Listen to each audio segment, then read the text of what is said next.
জীবনটা আমার শেষ করে দিল।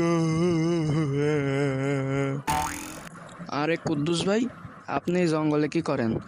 আপনার বউ আপনারে খুঁজতেছে, আপনি জঙ্গলে বসে কাঁদতেছেন কে? আরে ভাই রে, বউয়ের অত্যাচারের হাত থেকে বাঁচার জন্যই তো জঙ্গলে এসে বসে থেকে কাঁদতেছি। আরে কুদ্দুস ভাই, কি যে কর না, ভাবি কত ভালো মানুষ, আপনারে কত ভালোবাসে, আপনার খেয়াল রাখে, আপনি বলেন আপনার বউ আপনারে অত্যাচার করে?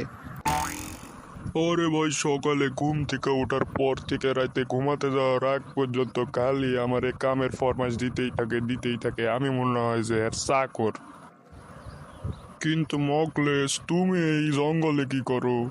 আমি না হয় আছি এক জ্বালায়, তুমি এখানে কি করতে আসছো?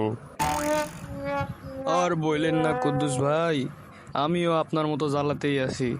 আমিও বউয়ের জ্বালা থেকে বাঁচার জন্যে এই জঙ্গলে আসছি, আইসা দেখি আপনিও এখানে বসে আছেন। আসেন ভাই, একসাথে কান্দি।